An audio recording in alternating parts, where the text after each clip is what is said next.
Fala pessoal, como vocês estão? Espero que estejam todos bem, né? Esse é o primeiro grande vídeo que eu vou fazer aí do ano de 2022. Sabe que eu não costumo muito fazer vídeos de resposta, etc. Mas se trata de algo muito delicado, muito importante a respeito do batismo de crianças, do sacramento do batismo e do que envolve um possível, entre aspas, membro do clero, né? O que causou rebuliço aí na internet, né? Muitos católicos vieram me mandar e é só por conta disso que eu tô fazendo esse vídeo, porque muitos católicos ficaram com dúvidas, não entenderam o que estava acontecendo, como é que pode um padre estar falando isso aí, tá? Então, antes de ir para o conteúdo específico do vídeo, que é uma apresentação do batismo, por que nós batizamos crianças, isso tá, não tá na Bíblia, etc. A gente tem que chegar no ponto central da polêmica, que é um padre falando isso, tá? É, eu comecei a assistir o vídeo, eu vou mostrar para vocês ele depois, né? E algumas coisas foram me chamando a atenção na fala do padre, né? E depois eu fui assistir outros vídeos dele, né? Do qual eu não vou mostrar aqui, acho que não é perda de tempo. Se você quiser procurar, depois vocês fazem isso, tá bom? Você faz isso. Mas a maneira que ele fala do clergyman, né, já mostra ali que, cara, não tá sabendo nem falar a própria veste que ele tá usando, né? Nos outros vídeos ele fala de que uma ordem judicial o impede de usar o clergyman. Mas espera aí, se a gente parar pra ver, olha só, se a gente parar pra ver vídeos de Porta dos Fundos, nas novelas, todos eles mesmo, na maioria das vezes, se é utilizada a figura de um padre para escarnecer da igreja, e não há uma ordem judicial que diga, ó, a novela não pode usar clergyman, etc. Então, por que que uma pessoa, quase que uma desconhecida, anônima da internet, seria impedida judicialmente de utilizar uma veste religiosa? Né? Não faz sentido, né? Então já vê que tem uma outra inconsistência. Ele fala que teve uma carta de renúncia e aí deixou de ser padre, passou a ser irmão, enfim, tá muito estranho. Então a gente faz algumas pesquisas na internet de dioceses pelo nome do padre, não encontra. Tá? Mas eu não posso, né, e eu não vou fazer isso nesse vídeo, afirmar que essa pessoa está mentindo ou não, até porque seria um juízo de valor, seria um juízo temerário de algo que eu ainda não tenho uma prova concreta, então eu não quero me complicar, nem quero cometer uma injustiça. De todo modo, o que o padre fala nesse vídeo é passível de excomunhão. Aqui falando para católicos, certo? Então, tudo que ele fala no vídeo que eu vou mostrar para vocês não passa de desconhecimento da própria fé, desconhecimento do que é o sacramento do batismo. E, obviamente, tendo consciência de tudo isso,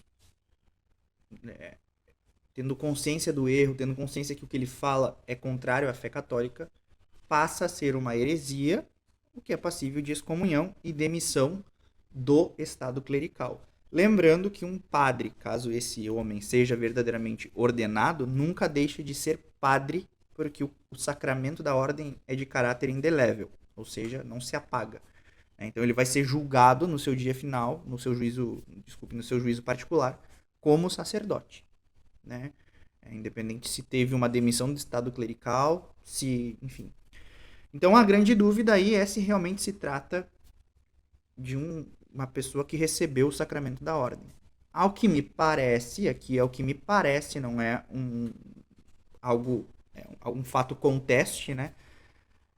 Não está se tratando verdadeiramente de um sacerdote ordenado, ok? Então, fica a dúvida se é realmente um sacerdote ou é um protestante se passando por sacerdote para gerar confusão nos católicos. E obviamente gerou, porque você vê que esse tipo de vídeo saiu em portais de fofoca, né, teve, né, milhões de visualizações, centenas de milhares de comentários, e infelizmente gerou aquilo que ele buscava, que era confusão nos católicos. Porque debate e embate com protestante, eu acho que não é válido para o momento e é algo bem passado. Vocês sabem que eu falo muito a respeito disso, de deixar o tipo de debate teológico para peritos competentes, ou seja, para pessoas que trabalham com apologética, pessoas que trabalham com teologia e desenvolvem um trabalho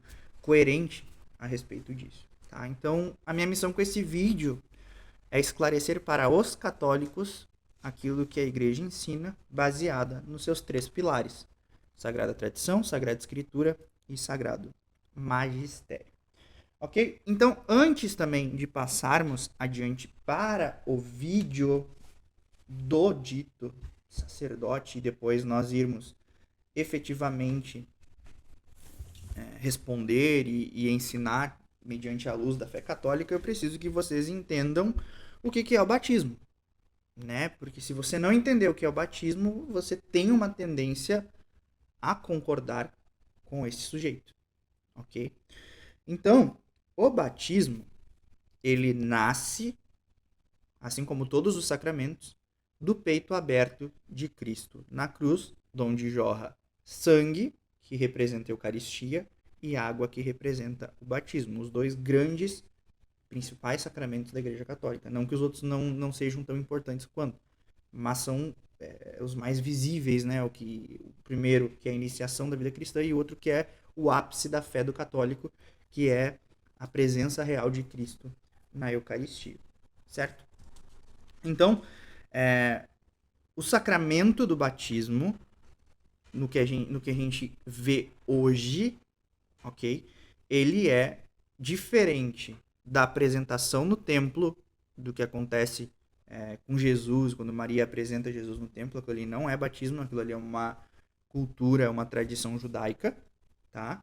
Em um segundo momento, também é diferente do batismo de João Batista, certo? É diferente do batismo de João Batista porque o João Batista não batizava em nome de Cristo, em nome da Santíssima Trindade. Era um batismo chamado a conversão e arrependimento dos pecados. Ok? Então, substancialmente, há uma diferença entre o batismo sacramental e o batismo de João. E, enfim, para isso a gente precisa também entender quais são os efeitos, ok? Os efeitos do batismo, né, para aquele que o recebe. Tá? Então, é o que a gente chama de efeitos ou da graça do batismo. Então, aqui eu vou só listar alguns para vocês entenderem. Tá? O batismo, ele nos purifica e nos faz nascer de novo no Espírito Santo. E quando se fala nessa purificação, não é apenas uma purificação dos pecados atuais. O que é o pecado atual? Aquele pecado que nós cometemos, né? Que nós temos consciência do que a gente faz. Mas, e aí está um dos motivos por que se batiza a criança, mas a purificação da mancha do pecado original, né? O que a gente herda de Adão e Eva é purificado no momento do batismo. Tá? Então, há uma diferença do efeito do batismo na criança e do batismo do adulto, né? Porque do adulto limpa da mancha do pecado original e ao mesmo tempo limpa os pecados cometidos até aquele momento. Então exige do adulto uma conversão e uma consciência do que se está fazendo. Da criança é diferente, a gente vai explicar mais na frente, tá? O batismo, ele infunde na alma do batizado os dons do Espírito Santo e as virtudes teologais, que são sempre aprimoradas junto com as virtudes cardeais, por aquilo que nós chamamos de graça santificante. Somente um batizado pode receber essa graça santificante, ok? O batismo nos transforma em filhos da igreja, membros do corpo místico de Cristo. Pelo batismo nós recebemos aquilo que a gente chama de selo indelével ou dominus character né, de filhos de Deus. Por adoção, mas ainda assim filhos de Deus. Batismo sela a unidade entre todos os cristãos validamente batizados. Tá? Enfim, então, como eu falei, recebe ali o Dominus Caracter, que é o selo do Senhor, né? E é um selo indelével. Indelével por quê? Porque não se apaga, permanece na alma para sempre. Bom, beleza. Entendendo isso, nós vamos agora analisar, tá? Nós vamos agora analisar o vídeo desse dito sacerdote, ok? Vamos lá. Responder só mais uma pergunta aqui. Tem um abençoado me perguntando assim: padre, o que é que o senhor acha a respeito dos evangélicos levarem os seus filhos para ser apresentado e não serem batizados? Meus irmãos, eu concordo em grau, gênero e número, porque a Bíblia nos mostra Maria e José levando o menino Jesus para ser apresentado no templo. Era assim que era para nós fazer. Mas por que os padres batizam? Batiza, certo? Porque, francamente, é para ganhar dinheiro. O Espírito Santo pode entrar numa criança? Pode. Mas como é, meu amado de Deus, que você vai querer que o Espírito Santo haja na vida de uma criança que é inocente, se ele não sabe nem o que está acontecendo? Então é da obrigação, primeiramente, dos pais ensinar os seus filhos a verdadeira doutrina. Assim como fez Maria e fez José com Jesus. Então, eu concordo? Não concordo. Não concordo. Pronto. Você quer saber? Eu não concordo com o batismo de criança pequena na igreja. Pronto, falei. Tá bom assim? Bom, não tá bom assim, né? A primeira coisa que a gente tem que falar é que não tá bom assim. Vamos analisar em dois aspectos diferentes, desculpa. Três aspectos diferentes, tá certo? E aí depois a gente passa, já entendendo o que eu vou falar, analisar ponto a ponto dessa fala do pseudo-sacerdote. Tá? E aqui eu falo pseudo porque, enfim, já está demitido já está excomungado da igreja, né? E já está demitido do estado clerical, tá? Então não pode mais exercer seu ministério, tá? Então vamos aqui pegar primeiro os argumentos bíblicos a respeito do batismo. E eles são os mais complicadinhos, por quê? Porque se a gente analisar as escrituras, não há nada nas escrituras que diga que objetivamente você deve batizar as crianças, da mesma forma que nas escrituras não se fala que não se deve batizar as crianças, que as crianças fiquem para um segundo momento. Né? Então a gente começa sempre lembrando daquela passagem de Jesus, quando ele fala: deixai vir a mim as criancinhas. Né? Então só ali já, para mim, né, como tenho fé na igreja, só aquilo ali para mim já é o suficiente. Mas eu separei aqui 3 versículos bíblicos, tá? Então só para mostrar para vocês, estou com a Bíblia aqui na mão, já que dizem que a gente não usa a Bíblia, né? Eu separei 3 versículos bíblicos em que a gente percebe, né, a importância da interpretação de texto, tá? Dessa interpretação de texto a gente consegue ter uma noção daquilo que a igreja ensina e por que ela assim ensina. Tá? Primeiro versículo bíblico está ali no livro dos Atos dos Apóstolos, capítulo 16, versículo 33. Mas eu preciso só pegar uns versículos anteriores para que você tenha o contexto de quem se trata. Está se falando ali de um carcereiro, tá? De um carcereiro. Tanto que no versículo 19, versículo 28 e 29, diz o seguinte: mas Paulo bradou em alta voz: não te faças mal algum, pois estamos todos aqui. Então o carcereiro pediu luz, entrou e lançou-se trêmulos aos pés de Paulo e Silas. Bom, tem uma continuidade, aí chega o versículo 33. O que diz no versículo 33? Então, naquela mesma hora da noite, ele cuidou deles, lavou-lhes as chagas e imediatamente foi batizado. Ele, o carcereiro, e toda a sua família. Toda a sua família. Ok? A gente avança ainda Avança não, volta, porque eu me antecipei. A gente volta alguns versículos ainda no capítulo 16 e vamos ao versículo 15, e eu boto o 14 só para nós sabermos de quem está tratando. Uma mulher chamada Lídia, daí explica quem ela é. Foi batizada juntamente com a sua família.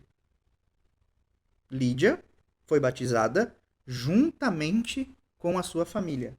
Esse é o Atos dos Apóstolos, capítulo 16, versículo 15. Tá bom? E avançando ao livro, a primeira carta de São Paulo aos Coríntios, capítulo 1, versículo 16, Paulo está falando, tá, a respeito do batismo, né, etc. E aí ele está falando ali que não batizou algumas pessoas, mas lembrou de que batizou uma família. Capítulo 1, versículo 16, aqui, da primeira carta aos Coríntios. Diz o seguinte: aliás, batizei também a família de Estéfanas. Então aqui a gente finaliza 3 versículos bíblicos, tá? Como eu falei para vocês, Atos dos Apóstolos 16:15, Atos dos Apóstolos 16:33 e primeira carta de São Paulo aos Coríntios, capítulo 1, versículo 16. Essas são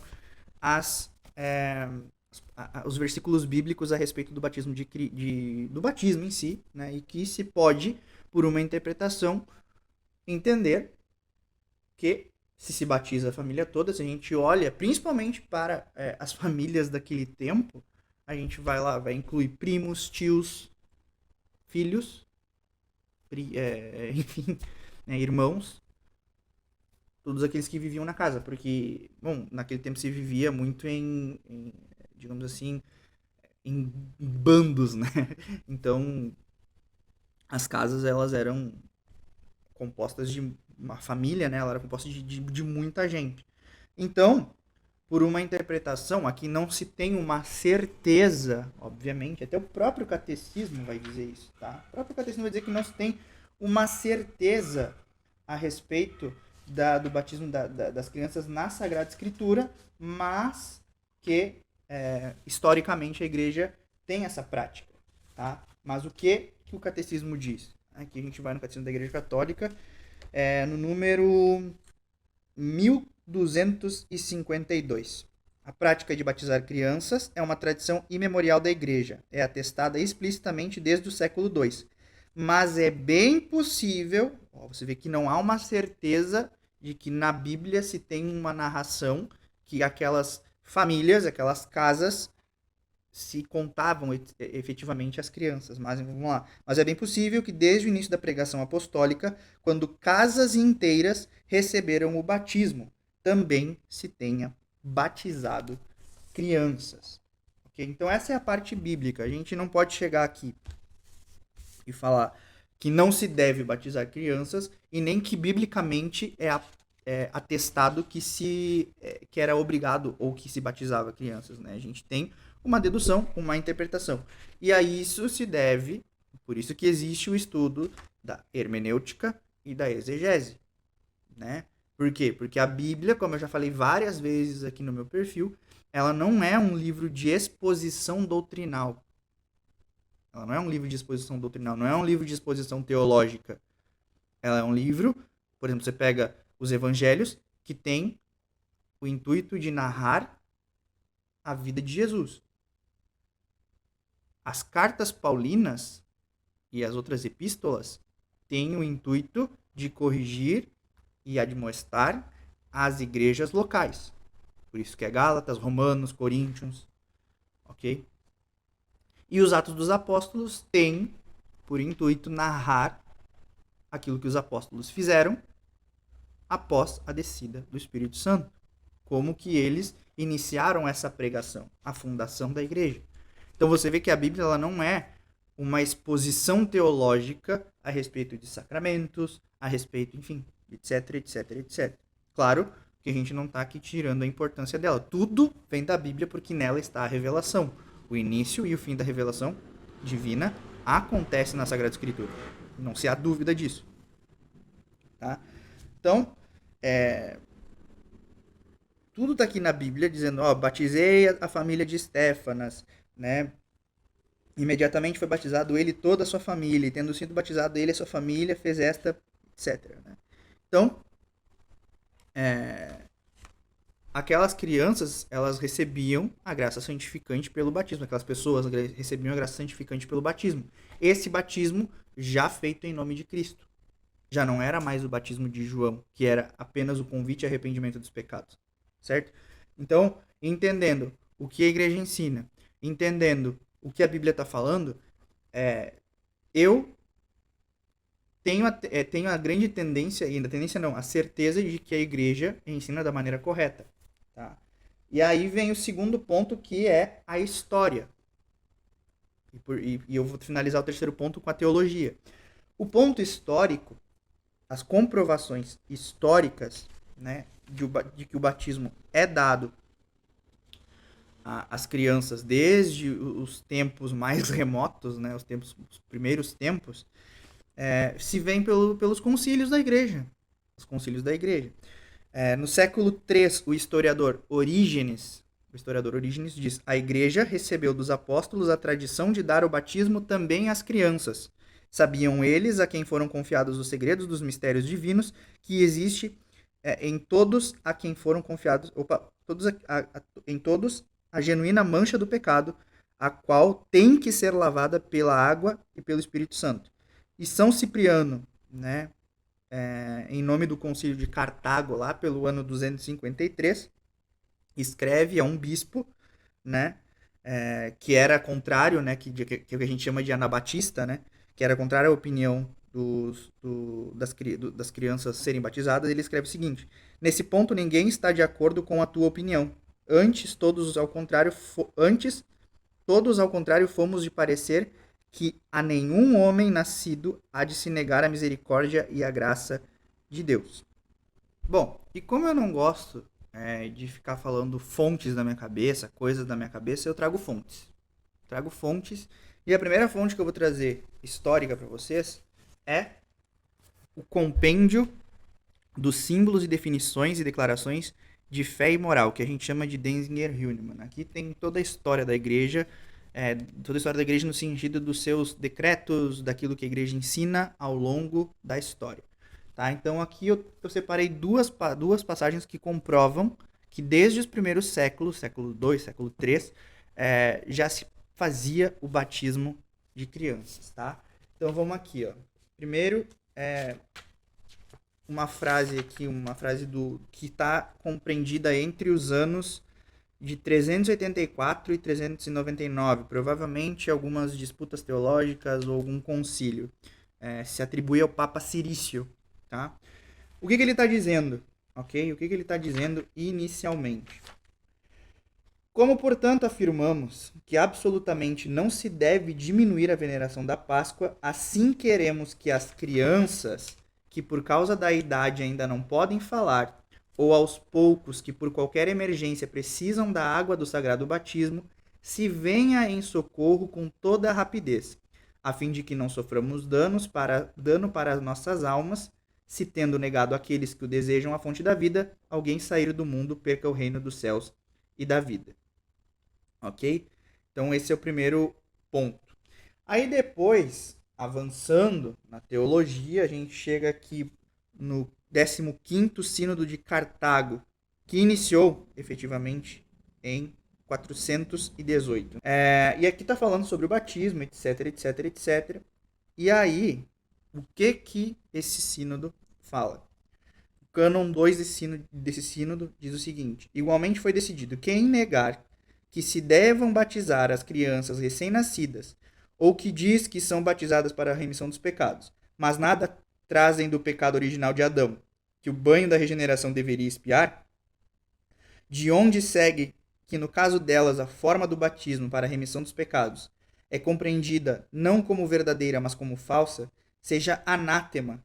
De fato, não se pode compreender de outro modo o que diz o apóstolo: por um só homem entrou o pecado no mundo, e assim passou a todos os homens. O que a gente está falando aqui do pecado original, certo? No sentido no qual a Igreja Católica, difundida por toda parte, sempre tem entendido. Por causa desta regra de fé, também as crianças, que por si mesmas ainda não puderam cometer nada de pecaminoso, todavia são verdadeiramente batizadas para a remissão dos pecados, para que pela regeneração venha a ser purificado nelas o que contraíram quando foram geradas. O que na nossa concepção é contraído em nossa alma quando somos concebidos? O pecado original. Entende? Então a igreja, desde os primeiros séculos, e está provado aqui, não é invenção do Alan, desde os primeiros séculos trabalha com o batismo de crianças. Né? O catecismo já falou, o compêndio já falou, né? Tá tudo ali provado, né? Não é simplesmente a igreja de uma hora para outra, por causa da Revolução Protestante, resolveu que ia batizar a criança só para ser contra Martim Lutero. Não. Ok? Por fim, eu vou trazer algumas doses de teologia tomista. Tá? Então a gente vai vir aqui, vai se apegar à Suma Teológica.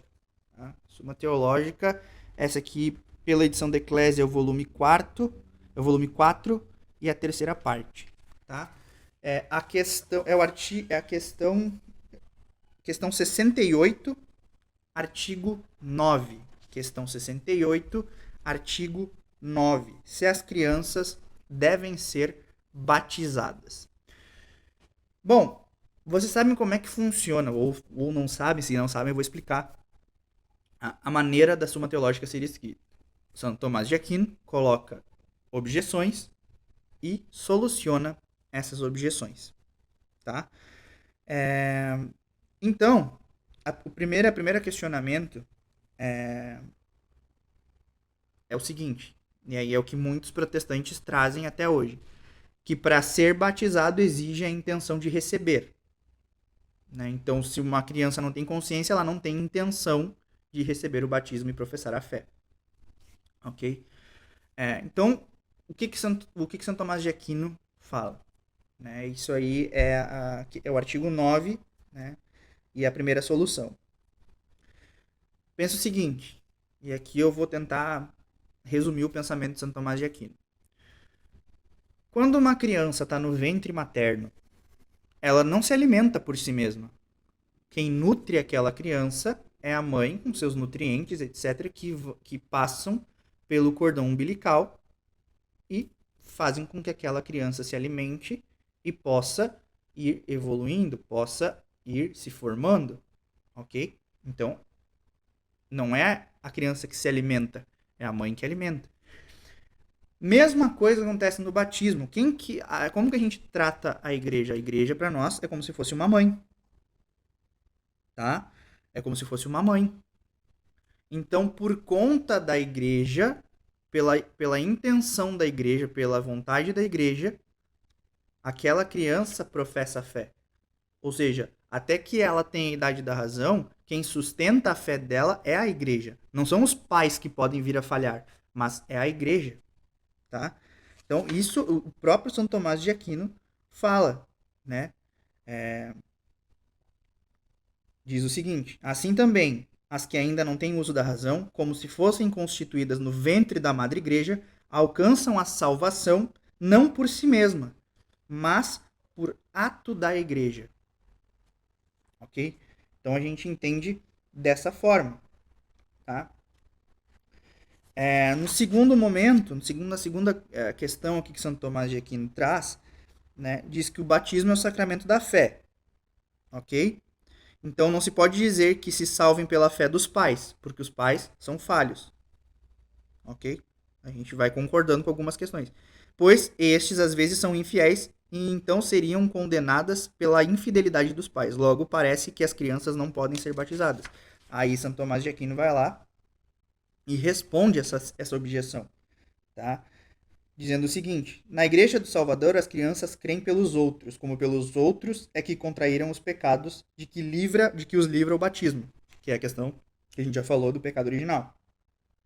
Nem lhes impede a salvação o fato de serem os pais infiéis, pois como diz Agostinho, escrevendo ao mesmo Bonifácio, as crianças são apresentadas a receberem a graça espiritual, não tanto pelos que os carregam nos braços, como por toda a sociedade dos santos e fiéis. Então você vê como que a igreja é perfeita, como que a igreja ela vai mostrando as questões. Tá? Então essa aqui é a questão teológica, já passamos pela questão teológica, quem quiser aprofundar, vocês sabem que está presente aqui na Suma Teológica, entre tantos outros lugares que você pode procurar, tá? Então, o que a gente está falando aqui, efetivamente? É que negar o batismo a uma criança é negar a ela o selo de filho de Deus, é negar a ela a graça do Espírito Santo, a graça santificante. Então, não é totalmente contrário a um ato de caridade. Não é nada caridoso negar o batismo a uma criança. Ok? Então, eu acho que nessas três esferas assim de entendimento e de estudo, acho que fica muito claro para nós aquilo que a Santa Igreja ensina. Ok? Mas vamos lá, vamos agora ouvir e ir pensando juntos aqui com o vídeo desse que se diz sacerdote, né? Então, vamos aqui ouvir atentamente e respondendo mediante aquilo que a gente já estudou ao longo desse vídeo. Vamos lá, deixa eu só habilitar o áudio. Responder só mais uma pergunta aqui. Tem um abençoado me perguntando assim: padre, o que é que o senhor acha a respeito dos evangélicos levarem os seus filhos para ser apresentado e não serem batizados? Meus irmãos, eu concordo em grau, gênero e número, porque a Bíblia... Tá, olha só. Você percebe, né, que já aqui inicia com uma pergunta, né, da questão dele concordar ou não com os evangélicos. Já me causa estranheza. E aí tu já vai percebendo que, pensando assim, um padre, ele costuma ter eloquência, né? Por pior que seja a formação dele, um padre costuma ter eloquência, porque ele tem que ser formado em filosofia, ele tem que ser formado em teologia. Então, precisa ser um padre que exerce a leitura e tem um conhecimento. Então, você já vai vendo ali que ele não consegue nem falar o próprio dito popular corretamente. Porque o dito popular concorda em gênero, número e grau. E ele fala em grau, número e gênero. É uma coisa pequena, mas já nos leva a ter uma dúvida a respeito da instrução, ou seja, se esse cara é realmente padre. Né? Vamos lá. Nos mostra Maria e José levando o menino Jesus para ser apresentado no templo. Era assim que era para nós fazer. Vamos lá. Era assim que era para nós fazer. O que ele tá...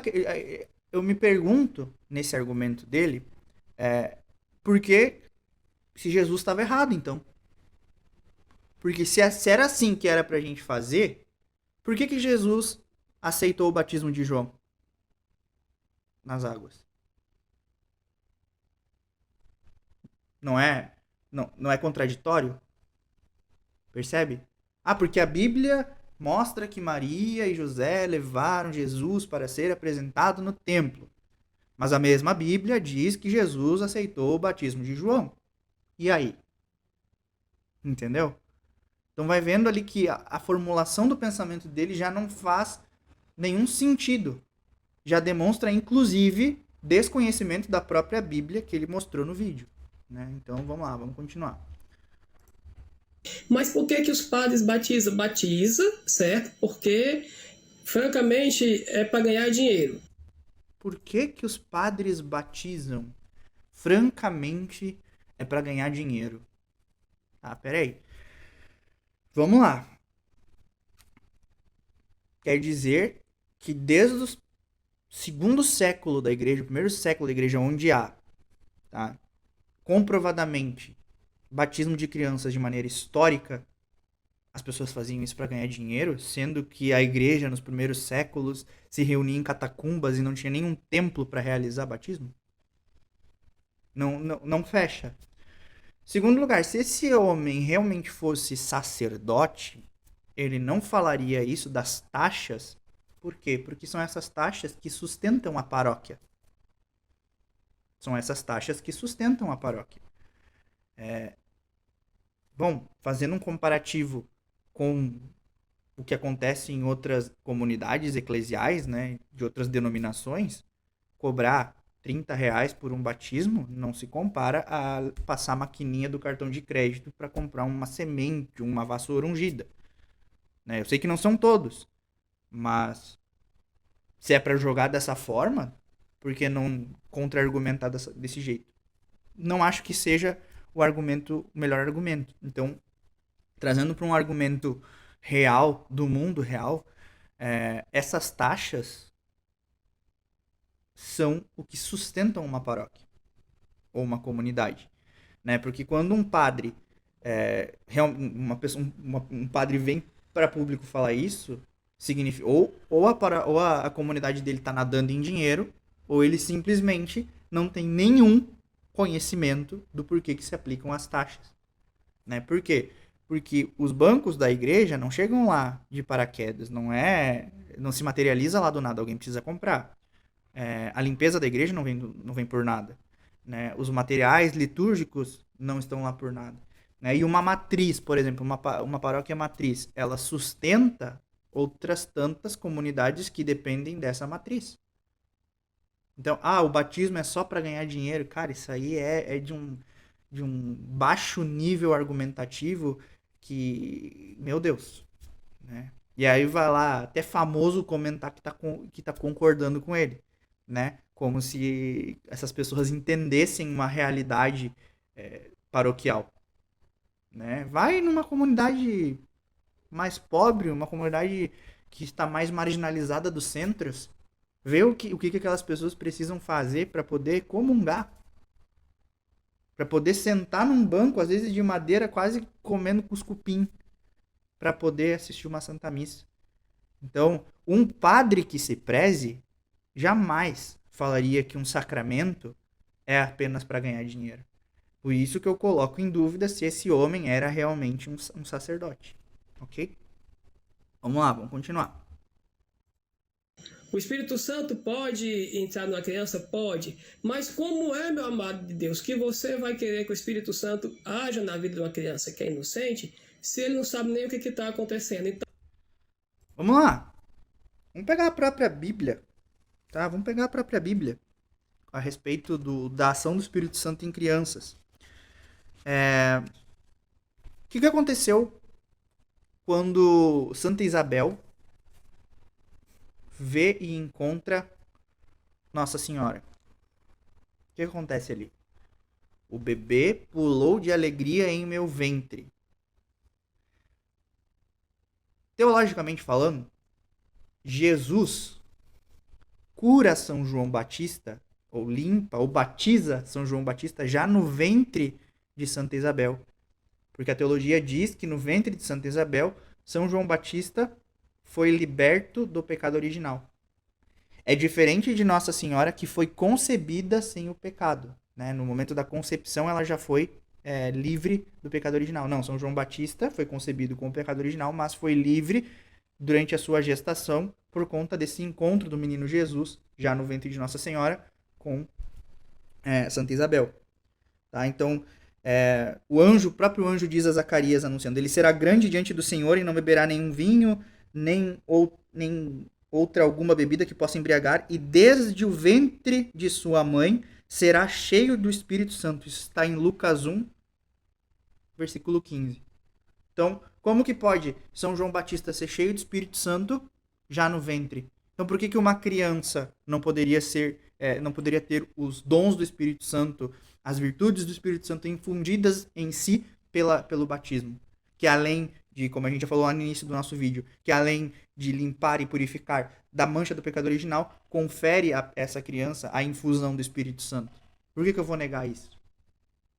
Entendeu? Se a própria Bíblia já mostra que há uma criança cheia do Espírito Santo e que não era apenas Jesus. Sim, está falando de São João Batista. Tá? Então, o que São João Batista obteve por uma graça única, né, que foi no ventre ser, entre aspas, batizado, as outras crianças passarão a conseguir por conta do sacramento que nasce do peito aberto de Cristo na cruz. Tá? Então, você vê que há muita... ou há inconsistência ou há desconhecimento. Eu acredito que haja desconhecimento, porque um padre deveria conhecer essas realidades antes de falar isso numa rede social de vídeos de até 1 minuto. Vamos lá. Então, é da obrigação, primeiramente, dos pais ensinar os seus filhos a verdadeira doutrina. Correto. Todo pai né, juntamente com os padrinhos, tem o dever de ensinar a verdadeira doutrina. Mas peraí, olha só o que ele vai falar agora. Assim como fez Maria e fez José com Jesus. Então, eu concordo. Assim como fez Maria e José com Jesus. Sim, eles ensinaram a doutrina, mas a gente não pode esquecer que Jesus é Deus.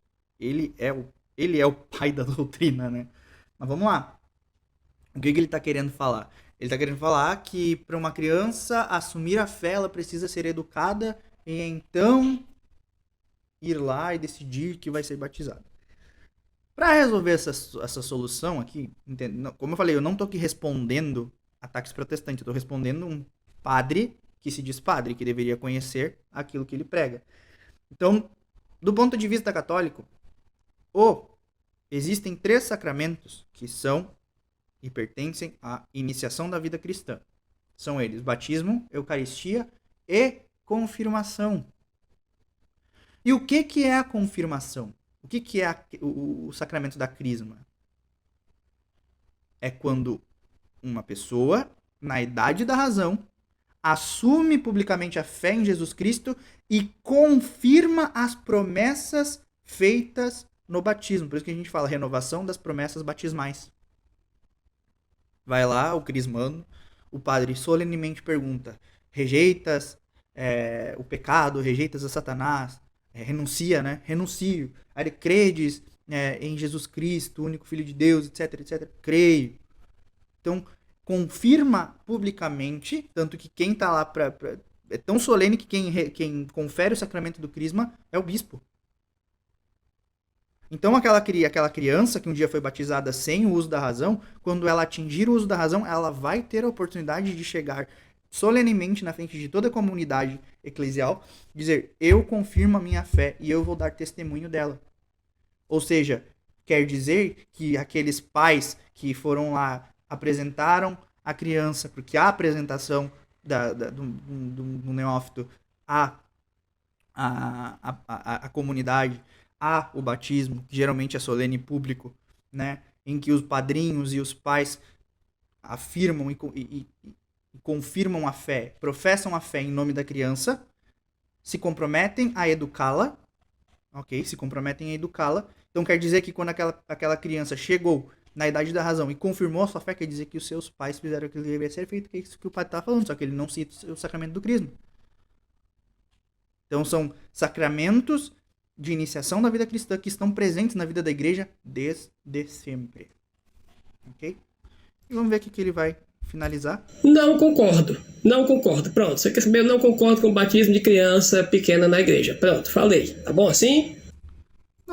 Não tá bom assim, como eu falei anteriormente. Sabe por que não tá bom assim? Porque ao não concordar, o senhor se torna um herege. Ok? Então é isso. E é dessa forma que o senhor será tratado por mim, um herege. Porque se é um sacerdote, presumo que tenha conhecimento da fé católica. E negando a fé católica publicamente, como o senhor está fazendo nesse vídeo, o senhor se transforma em um herege. Mas eu também coloco aqui a dúvida se o senhor é realmente um padre. Espero que esse vídeo tenha sido útil para os católicos. Se você não é católico e não concorda, você não precisa comentar, porque o vídeo não é para você, então cuida da sua vida. E a gente volta em qualquer momento aí com outros vídeos explicando a doutrina católica para católicos, porque nós precisamos de catequese e é para isso que eu estou aqui e é com isso que eu me comprometo. Salve Maria, pessoal!